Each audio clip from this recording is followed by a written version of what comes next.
So what's the current state of affairs in agricultural media planning? Hello everyone, I'm Max Armstrong, president this year of the National Association of Farm Broadcasting. And I had the privilege the other day to sit in on an interesting conversation. We brought together 3 veteran media planners from agriculture advertising agencies to sit down with our Lance Knudsen. He's the Marketing and Promotion Advisory Chair for NAFB.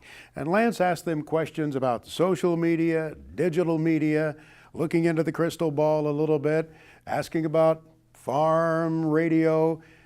He asked some very insightful questions and got some very interesting answers.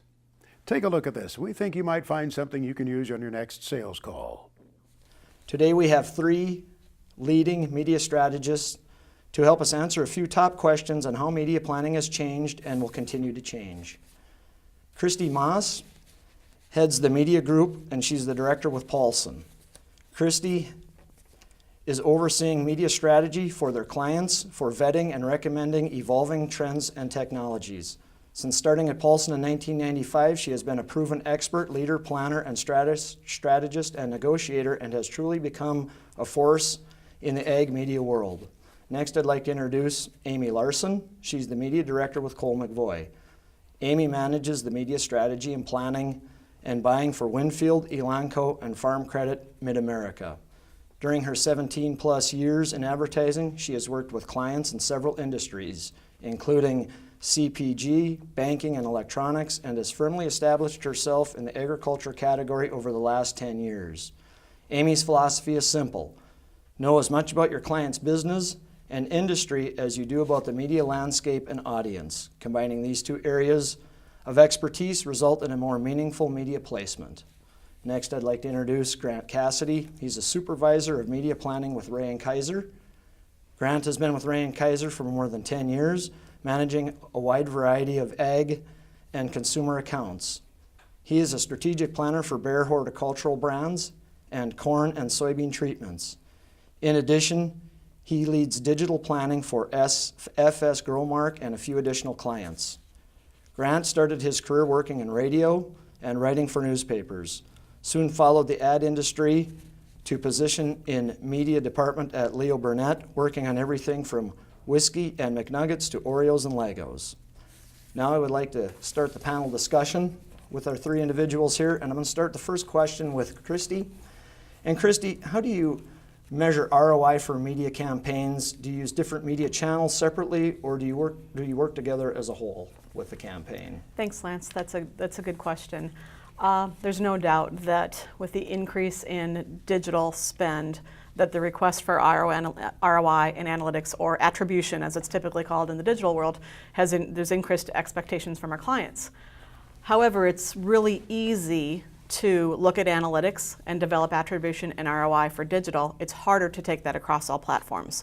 So I think that the industry started to really drill down and get granular with looking at digital analytics and realizing that that's still not telling the whole story, that you have to take all tactics and the bigger picture. So we're kind of moving back towards simplifying to web traffic, landing page engagement, time spent with particular topics or pages and that sort of thing. So we do try to bring all tactics together. If the overall objective is to send traffic to a website or a landing page in particular, we do try to look at things holistically that way. Amy, do you have anything to add? Yeah, I would agree with what Christy said. I think that there's a really good opportunity to take a look at each media channel separately, because sometimes they do serve a different purpose within the overall media mix. But overall, if they are laddering up to the same objective, we lay out KPIs for each tactic essentially, but all looking at it all together holistically. Okay, great. It's good to know those things. Grant, would you have any further discussion on that? Yeah, I would add, for digital, it can be measured. There are lots of ways to measure digital. It's all electronic, so you get results everywhere. But it also needs to be measured. There's a very low degree of confidence in digital and what those channels actually offer and will produce. I think what we see across the industry, whether it's ag or consumer, there's still a very high level of confidence that has been earned over the years in broadcast media. And in ag in particular, we know farmers are listening to ag radio. We know they're reading the ag publications. We have a lot of ways to know that. We know where to find them for those vehicles. But with digital, there's always a need to prove what's going on. So analytics and analysis of ROI and what you're actually getting out of the campaigns becomes very important. And we still need that in the other channels as well, but there's a history there, and there's an understanding of how we prove out the value in the traditional media. With digital, it's a whole new ballgame, and there's so much experimentation going on that you always constantly need to be able to measure it against the other channels that we know. Right. Okay, great. Any other comments on that particular question? No. Okay, then I'd like to start with Amy on the next question. How do you prioritize spend among different media channels? How do you weigh the different options? That's a really good question. I think that we start every campaign fresh, taking a look at what our clients' objectives are, and then taking a look at our audience as well. The approach that we take at our agency is a very human-centric approach. So what is going to resonate most with the audience? What is driving them? What do we want them to do? But how are we going to be able to connect with them in a way that's meaningful? How are they using the different types of media? Are they using radio for one thing, but they have a different mindset when they're using digital? So all of those factors come together, and we look at all of the research that we have available in terms of media habits and behaviors and things like that to help kind of guide that. And then we do layer in then, as we are building everything out, what the cost implications are. Budget always plays a role, depending on what the objectives are. If there's a geographic parameter that we have to work within, if there's certain demographics or other things that we have to consider, all of those things will be weighed as we're looking at how to build out that media mix, the most optimal media mix for the results that we're looking for. So would like research that the NAFB has done, is that an important analytic to help you make a decision then? Should organizations like ours continue to provide you with that type of information to reinforce possibly so we stay part of your media mix? Yeah, I think that it's really valuable information. In more consumer-driven industries, you have third-party syndication, research tools like MRI and Simmons that really dig deep into behavior and psychographics and buying habits and things like that. With agriculture industry, it doesn't really fall or cover the agriculture industry very well. And so having the NAFB research and through other media outlets that do it is really helpful for us. Oh, great. Grant, would you have anything to add to that question? Yeah, I would say the research is essential. I mean, I think one of the things that all of us are expecting to happen, and it's going to happen, is a shift in behaviors as demographics and agriculture change. The farming community in this country is a very specific universe of people, and they're aging and they're starting to hand off farms. The farming industry is changing as newer people take over farms, as younger people take over farms. We're not really sure how the media habits are going to change. We can guess based on what the trends are in the consumer world, but the change, I don't think, has happened as quickly as a lot of us expected. Farmers are very dedicated to their media channels. They're very dedicated to the people and the places they get their information from. So they haven't let go. They haven't just gone flocking to online sites or e-blasts or things like that. We know what they like, and we know where they want to consume their information, but that will change. It has to. So the research that's provided by organizations in the business is essential right now. We have to be able to track what those changes are when they happen. Right. All right, Christy, would you have anything to add to that? Yeah, I think the original question was along the lines of the media mix. Correct. And as Amy had stated, the objectives of each medium can vary slightly within a given campaign. You could be using TV to establish an overall reach, and you're using your digital platforms for a slightly different message, but might be a little bit further down the awareness funnel or that sort of thing. That's really where research comes into play and why research is so important, because I think it's our job to understand how the farmers are using the different mediums throughout their lives, or even how they're using the different devices. If when you get digital specific, Right. what they're using those devices for and what information they want to receive on those devices is really important. So research is going to drive all of those decisions going forward. Yeah, and I would even add to that, I mean, the media channels, as you said, they have traditional uses. I mean, we have awareness drivers and frequency drivers, and one of the things that's been interesting in digital is how people have changed how they're using it. And I think right now, people are realizing, especially online, if you are putting information out or a message out, the farmers need value from that. They need something that's actually going to help their business. And I think a lot of the ad clients are really figuring out how they can convey a lot of important information through digital channels. And I think they're kind of circling that as the purpose of digital right now. It's not that it won't change necessarily in 2 years, because it always does. But it's working its way into a distinct role in the media landscape that is different than what you would get in TV or radio. It's a much more specific approach. Yep. I definitely agree with that. Farmers are very value driven. I also farm, so I understand that. I'd like to start the third question with you, Grant. What impact do you see from social media campaigns, and do clients expect and want paid social media campaigns? Social media is a difficult one because we don't see as much value out of that as we would like. I don't think as a community, the farmers are as engaged with social media as everyone would like to think they are, and I think the same is true on the consumer side too. Twitter has, I think, 5% of the population actively using every month, and that's not much. So I think our clients are interested in being there. They definitely recognize social media as an important owned channel for them where they can get information out and information can be available, but who they're actually speaking to through social media is very important. Oftentimes it's industry leaders, industry experts, it's media people. Those are important people to reach, but it's not the same type of messaging that you get in other channels. So when it comes to paid social campaigns, I would say our clients are pretty on the fence about the importance of that, but it's also not that expensive. So, I mean, they can be there without spending a lot of money, so they make sure that base is covered, but I don't know if they see it as important as the other traditional media at all. Okay, great. Christy, do you have anything to add to that question? Yeah, specific to paid social media, I think I'm seeing our client base has a strong desire to at least learn more about it, see what the opportunities are.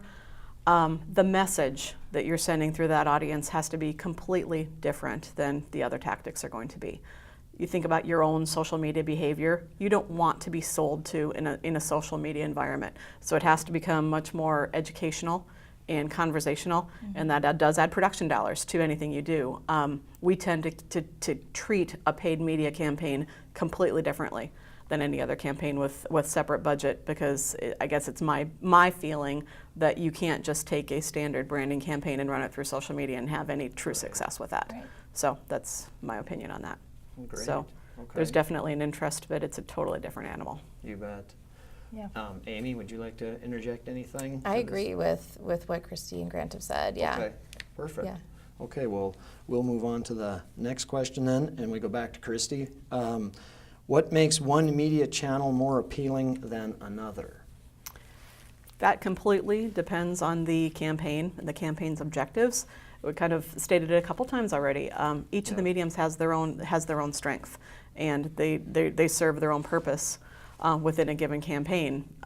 That's why I think most media buyers, most agencies are pretty big believers of having a multi-tactical approach where you're using each of the media to achieve their own objectives, but they're all working together. So, of course, radio is a really good example of a high-frequency medium that be localized with a specific message, and that message can be switched out quickly.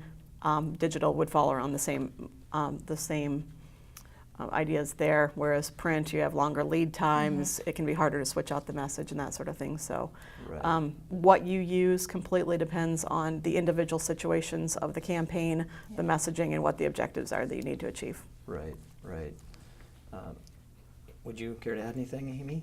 You covered it off really well. You know, there's so Okay. many things that, you know, a lot of these questions can be answered Right. with depends, and Right. it really goes back to Right. the objectives and what you're trying to achieve. And I think that with how farmers are using different media types, you know, you can't just put everything in one basket because you're going to be missing out on a potential audience that might not be using that particular medium. I think most media's, like ours, for instance, radio, I'm in the radio network business, and we just want to make sure we're always relative and part of the pie, because none of us know we're going to get the whole pie. So, you know, it's important to know that, hey, great, we're not going to be cut out. So, yeah. Grant, would you like to add anything?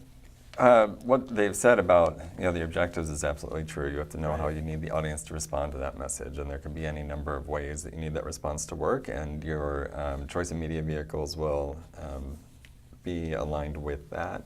One thing I will say too, and this is one of many factors, but one that I always come back to is the targeting. Like how do you know you're reaching the audience you need? Right. And one of the great things about ag radio is that it is so targeted. You can cover your specific crops, and you can do all the geo-targeting, and you have networks and independent stations that have a very large presence in their communities. And that's one of the reasons why digital is growing in importance, is their targeting grows and becomes more sophisticated. So that drives a lot of the decisions about the media vehicles we need to use, not just what the objectives are, but how do we know we're reaching the right people? You bet. Amy, this next question is for you. Okay. What impact has the evaluation of digital media had to your overall media campaign and planning? And there is a part 2 to this. Is the data coming from digital campaigns on point, and do you trust it? So evaluation of the media, or the evaluation of digital as being like a post, Yeah. like a post evaluation, or as we're evaluating it as you're a- evaluating it for your campaign. Okay. I think that we've covered off on a lot of these points where, we know that that digital is so heavily measurable, but there's a lot of, I think, roadblocks that could be become an issue here. I think that viewability, there's a lot of accountability that advertisers are starting to raise flags with. As far as our ad blockers becoming an issue, and it goes back to how do you know you're reaching your audience? Right. And so the evaluation that we put towards digital, I think, is pretty in depth, and then having to layer on making sure that your ad is actually going to be reaching people and not bots, and they're not being blocked. Those are all things that we have to consider. Right. Grant, would you like to comment on this question? Yeah, I would go back to the point I made earlier about the low confidence level in digital. Okay. The investment has to be done with the sense of this is a test. It might not work. But once you get a little bit of that data in, you can start to evaluate how well it's working, especially once you add the analytics and reporting side of things. One of the I get publisher reports, so when I do online advertising, the publishers, the websites and the networks will send me information back on how many people saw the ad, and how much of my target I reached, and how many clicks there were, how much traffic I drove to our clients. But what's just as important is knowing the value of that traffic once it hits where it's supposed to go. Right. We might drive a lot of traffic to a client's website, but I always want to know, and unfortunately it's not my role, but I always want to know, what is that traffic doing? Are they immediately leaving? Were they somehow misled by the ad they saw? It wasn't what they were expecting when they got to the site. I can find a place to drive a lot of traffic, but what I need to know is if that traffic is worth anything once it gets where it's going. Fortunately, we have people who do that, so that's just another part of the agency and the business. So on my side, it's the publishers and the websites, but we have other people then who have to tell us, is this traffic worth what we're paying for it? Right. And they provide that information to us, and it becomes just part of how we evaluate the vehicles that we're testing out. You bet.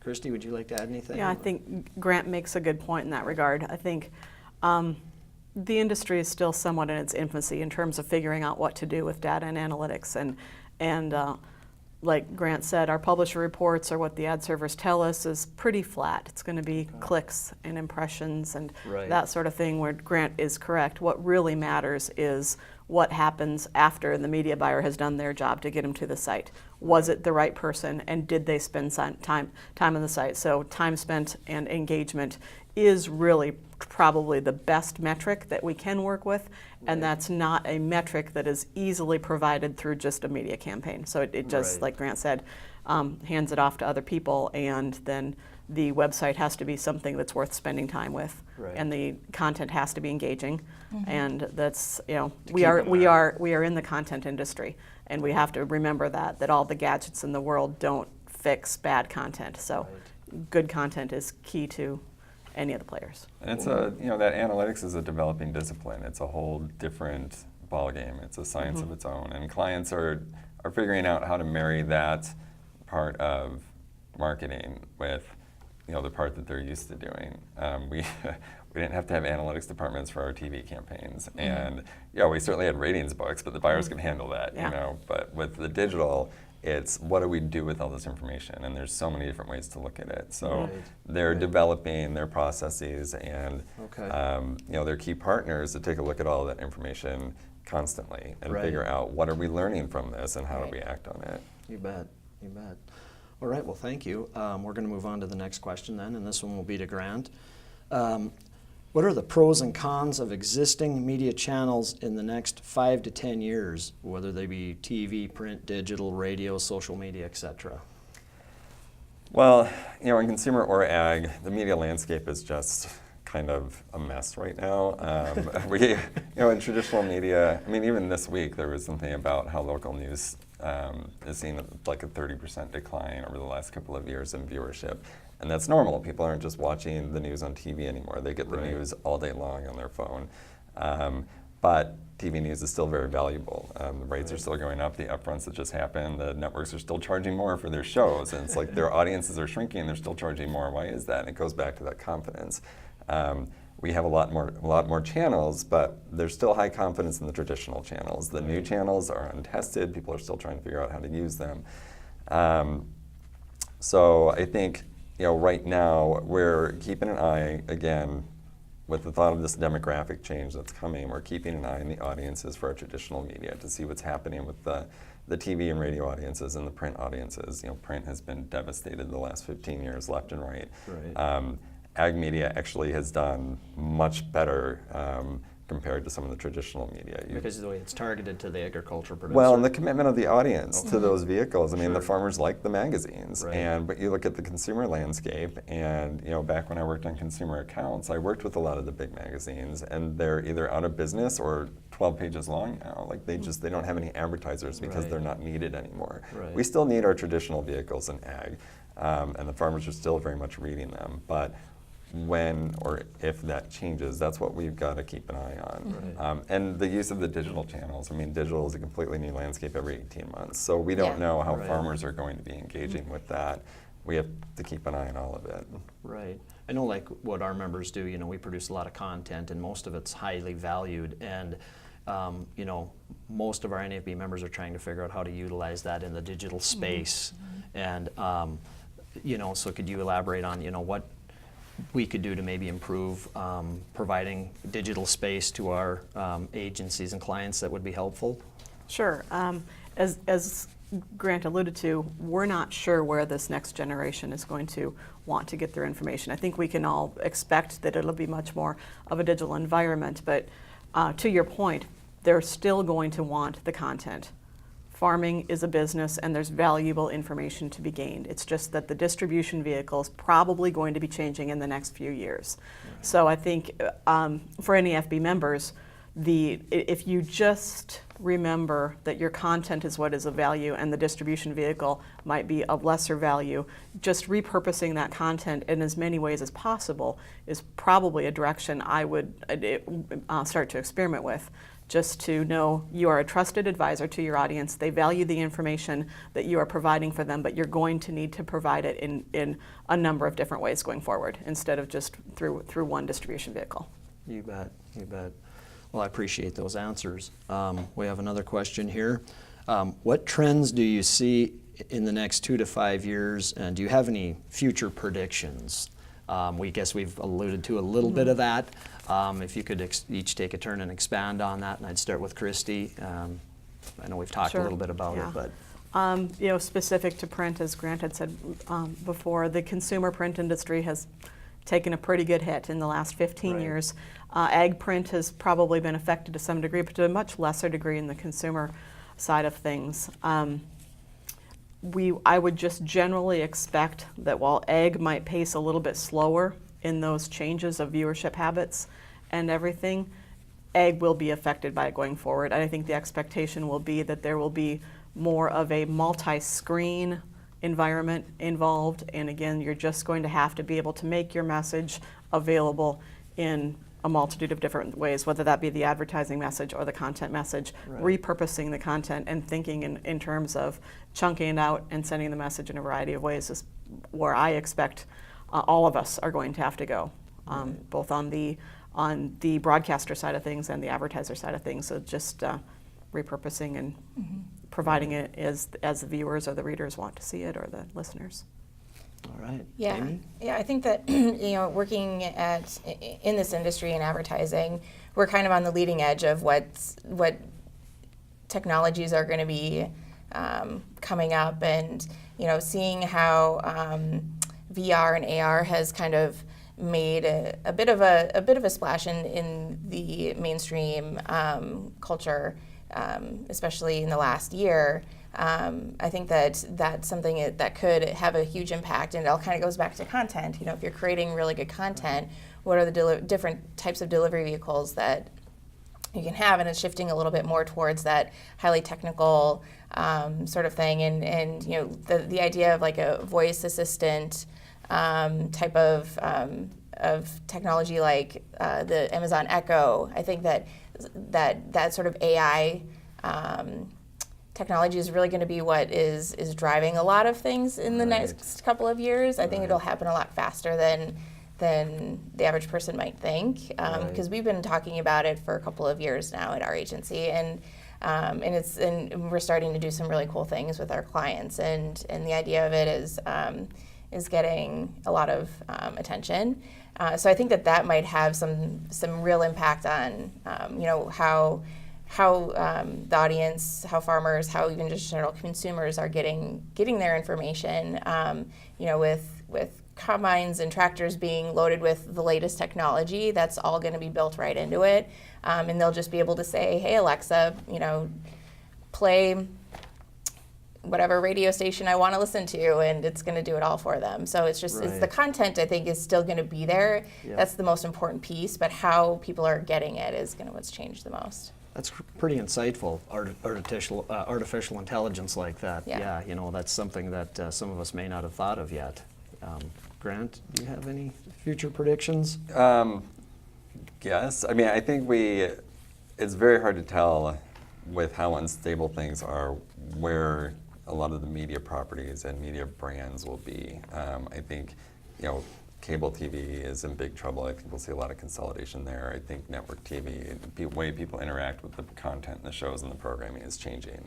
I don't know how stable their business model is. You talk about things like, Alexa or whatever it is, being able to deliver you whatever content you want just with a voice command. That is all absolutely true. And I think what I hope will be available to us as advertisers is just being able to find the audiences regardless of where they are. And I've had this discussion even with radio networks recently, and they say we have this website, we have this podcast, we have these e-newsletters, we have e-blasts, we have our radio programs, we have all these properties and we have an audience. I'm like, great, it's your audience I'm interested in. I don't care what channel it's in, as long as I know I can reach your audience and that it's the right one, and that you can prove it to me that I'm reaching them. Right. That's what I need. And it's not, we've talked a lot about channels and the roles that the different channels play, but I think that has to start shifting as the consumer just becomes harder to find and more immersed in media. We have to be able to find our people. We have to find our target regardless of where they are, and we have to buy that for our advertising. So would you, this is a question that's coming from me, would you say, or would you encourage our associations then, I know we talked about it a little bit earlier, but would you encourage us then to continue down the road with our AMR and our Millennium Research and things to that nature, so we help keep our association and our industry on point to stay competitive with the new digital competition? Just even a yes, just so we can encourage our membership to know that, hey, it's really important the work we're doing at the association, and it should stay relevant. Christy, would you comment on that? I think research is going to absolutely be key in understanding behaviors as we move forward. And Grant does make a good point where we're probably going to hit a point in the egg industry where we are less concerned with the actual tactic and more concerned with the audience. Well, we are only going to know who that audience is through data and research. Right. So it all does work together to work through this shift that we're going to be probably going through. All right, thank you. And Christy, she had talked about content before and Right. the different content offerings. It's the key is make sure you know, like all the content you're putting out there, make sure you know what audience is actually consuming it, Right. and make that available to us wherever they are, whatever platform they're on. You bet, you bet.